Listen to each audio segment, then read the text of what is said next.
Hey everybody, I'm Doug Gordon, and I'm one of the co-hosts of The War on Cars. What you're about to hear is a preview of an exclusive bonus episode featuring our listeners sharing the best things that happened to them in 2024.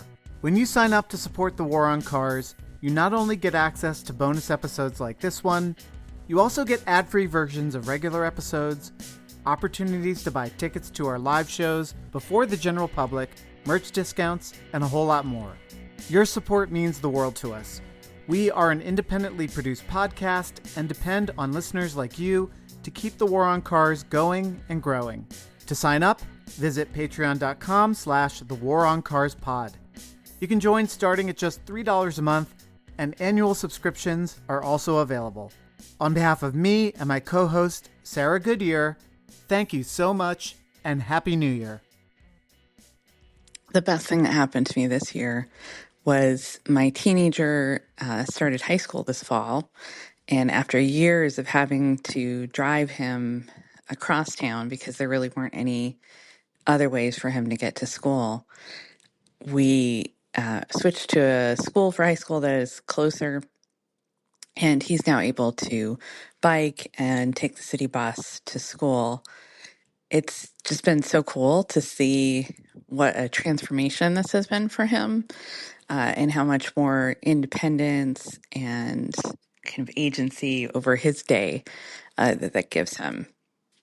He still lets me bike with him some mornings to school, and that's awesome because we have great conversations as we navigate through the city together. But he bikes home by himself. He takes the bus by himself, and it's been really great for him and pretty amazing for us too, because we've really kind of shifted from having to have the car front and center every day to really being a car last in terms of how we think about getting around town.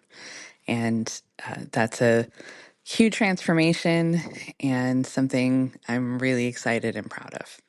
Isn't that great? Yeah. I also loved how Kim said, he still lets me ride. It was really great. Yes, Kim, treasure those moments. I can relate as the father to a 15-year-old. Yeah, that really, kids' independence, especially for teenagers, being able to take public transit or bike by themselves is great. And like Sarah was just saying, treasure those moments. There's just something about walking and biking that facilitates conversation in a way sitting in a car doesn't always. Although I know lots of families, because this was true for me, the car was the place where I talked to my dad because he drove me to school lots of days. But I don't know, whenever I want to just have a good conversation with my daughter, we go for a walk or go for a bike ride with my son. So I just thought that was lovely. It's nice to see what the bike can do beyond just getting you from point A to point B. And it's not just the traveling with the parent, it's when they do come home by themselves or go by themselves. What that gives to kids is just, there's no way of measuring the benefit. They have to deal with the problems. I remember a couple of years ago, my son was coming home from his girlfriend's apartment in Manhattan, and he had to get to work, and he got a flat on the bridge, and he had to figure out, how am I going to get to work on time? And, just having to figure stuff like that out is really good for people in general and for young people. And that you can give kids in car dependent places, it's hard for them to feel agency and to have the sort of opportunities to solve problems on their own. It doesn't always happen. And to solve physical problems of how to get yourself from here to there, how to deal when you can't get your parents on the phone and you still have to move your body from one place to another. I just think that's so valuable, and kids really gain so much confidence from when their parents say, I trust you to do this. And of course, it's only with good infrastructure that parents can feel even a little bit of peace and calm when their kids are out there in the world. So another great reason to improve infrastructure is let the youth be free. And also, a kid taking public transit means that kid is going to be interacting with lots of different types of people, which wouldn't be the case on a school bus and certainly wouldn't be the case in a private car.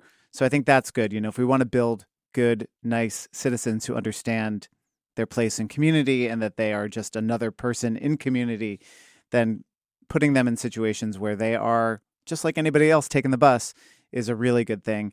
I also don't know what Kim's work situation is, but the freedom for parents to be like, okay, see ya, have a good day at school on those days when he's biking or taking the bus by himself.